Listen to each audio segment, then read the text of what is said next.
Vulnerable Warriors: How Black Women Win by Showing Their Scars. Good morning. I stand before you today deeply moved and transformed by my recent conversation with Dolores McPherson, a visionary whose wisdom has shattered conventional thinking about Black women's professional journeys. Dolores isn't just a thought leader, she's a revolution in human form. Her pioneering work has created safe harbors for thousands of Black women executives who were drowning in the exhaustion of perfection. Through her whole self leadership movement, she's fundamentally rewriting the rules of success for marginalized professionals across industries.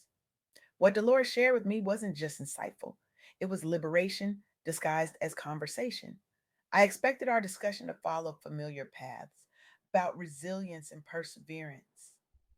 But what emerged instead was something far more revolutionary, especially for Black women navigating professional environments. Dolores revealed a truth so counterintuitive, so radical, that it initially felt dangerous to even consider. Here it is: embracing vulnerability isn't a sign of weakness. It's actually the most powerful strategic advantage Black women professionals and entrepreneurs possess. Let that land for a moment. In environments where we're expected to be twice as strong, twice as prepared, and twice as perfect, Dolores suggests that allowing ourselves to be open about our struggles, setbacks, and restarts unlocks authentic connections, builds unshakable trust, and fosters resilience in ways that perfection never could. This insight stopped me cold. For generations, Black women have been conditioned to believe that vulnerability equals weakness, that showing our struggles means giving others permission to dismiss us, that our armor must remain intact at all times, polished to a blinding shine. But what if that very armor is what's holding us back? What if the parts of our stories we've been hiding, the failures, the restarts, the moments when we didn't have it all together, are actually our greatest assets? Today, I want to explore three transformative insights from my conversation with Dolores that might forever change how you view your own story, especially the chapters you've been reluctant to share. First, your vulnerability is your superpower. Second, it's never too late to start again. And third, you can be both a masterpiece and a work in progress simultaneously. Let's begin with this radical idea that vulnerability is actually a superpower. For Black women, especially, there's crushing pressure to appear flawless: perfect hair, perfect clothes, perfect resume, perfect family, perfect faith, perfect everything. The weight of these expectations is suffocating, and it's rooted in a painful history where any perceived weakness could be, and often was, weaponized against us. But Dolores challenged this thinking with compelling evidence that strategic vulnerability, sharing our authentic journeys, creates deeper connections and opens doors that staying silent never will. Consider the remarkable story of Tony Townes Whitley, who became one of the few Black female CEOs among America's largest government contractors when she took the helm at Science Application International Corp. The statistics alone tell us how extraordinary this achievement is. Just 1.6% representation among top executives in her industry. But what's truly revolutionary about Towns Whitley's leadership isn't just that she broke through barriers, it's how she leads now that she's arrived.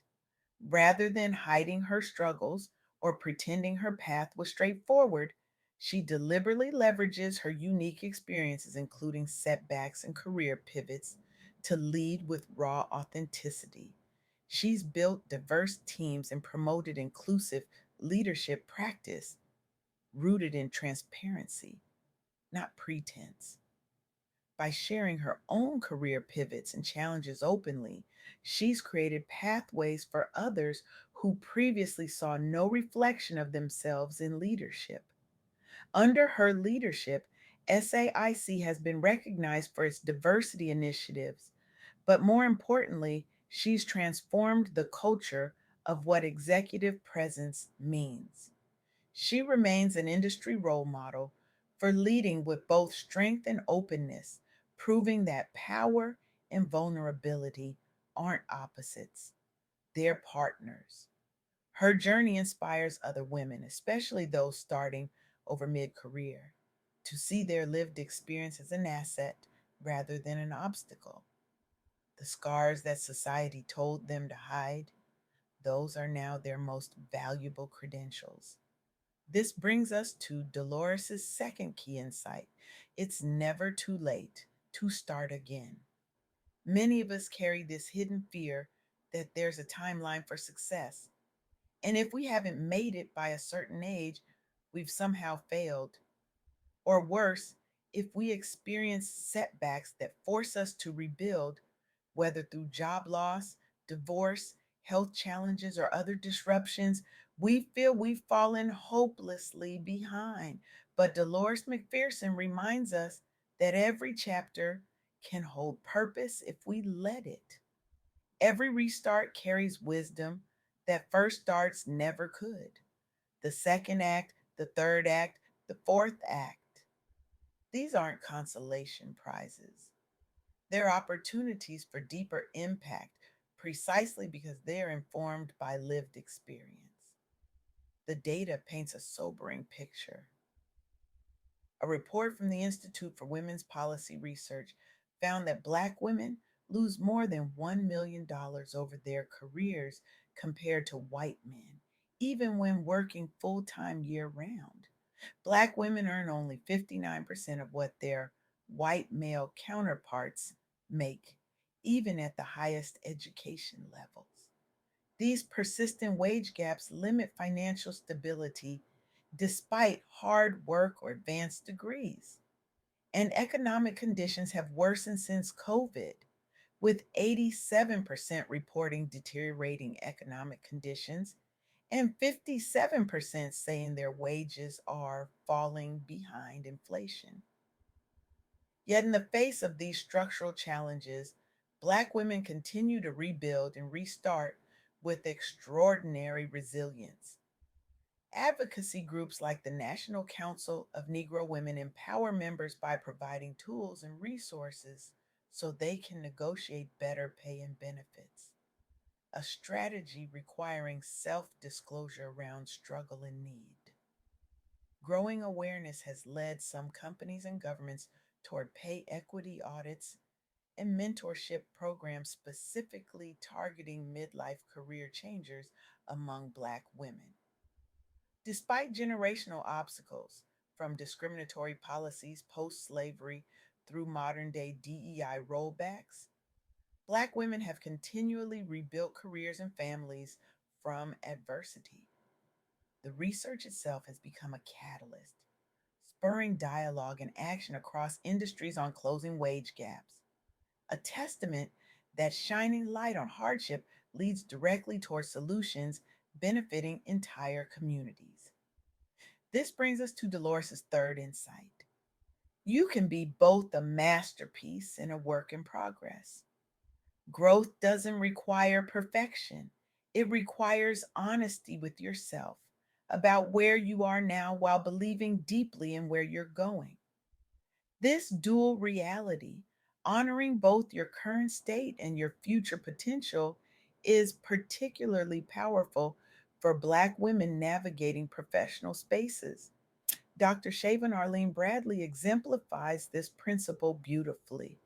As president and CEO of the National Council of Negro Women since early 2023, Dr. Arlene Bradley leads by openly discussing faith driven resilience after personal and professional losses, including public campaigns against economic injustice.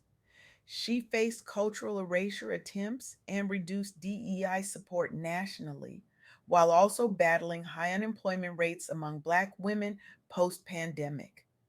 Rather than pretending these challenges didn't exist or that she had all the answers, she launched new initiatives focused on healing circles and story sharing events, encouraging older members, especially to speak candidly about setbacks and restarts.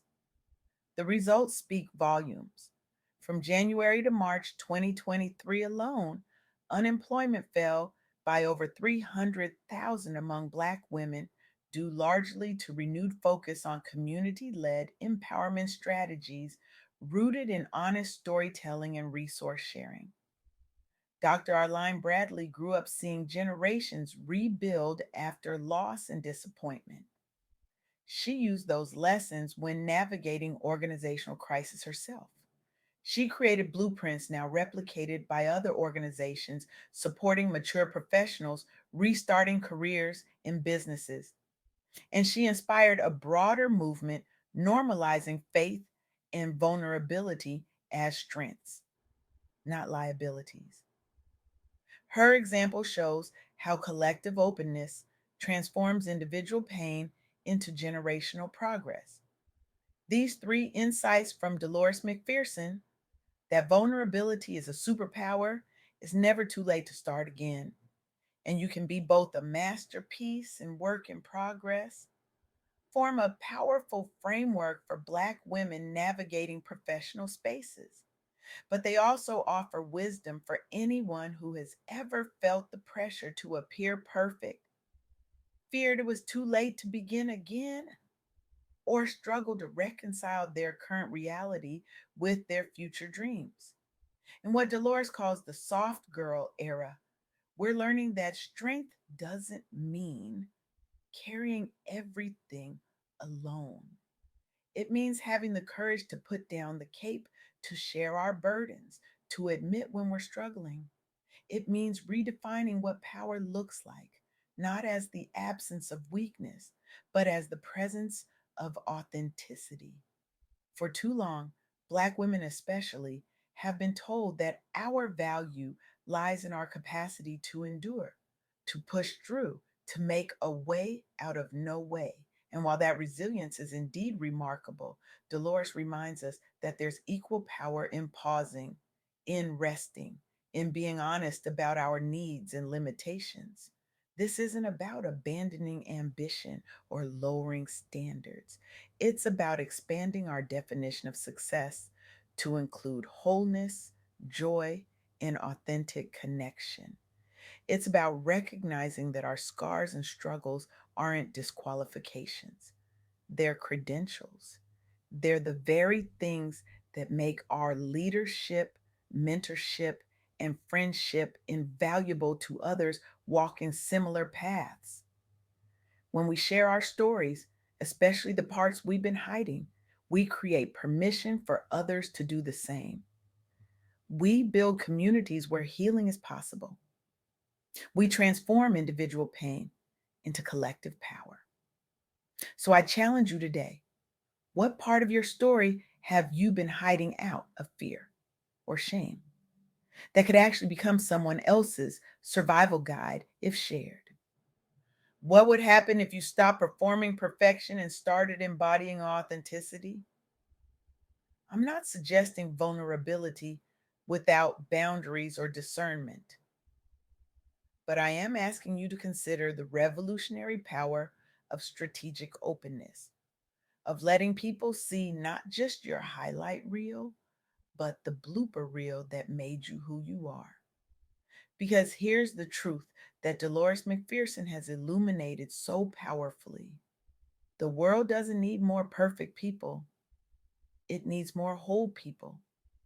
People brave enough to show their scars, people humble enough to share their setbacks, people honest enough to admit they're still figuring it out. Your vulnerability isn't your weakness, it's your revolution. Your restart isn't your failure, it's your evolution. And your unfinished journey isn't your shame, it's your greatest offering to a world desperate for authenticity. Take one step today toward telling your whole truth because somewhere someone is waiting for permission to tell theirs. And your courage might just be their catalyst. Thank you.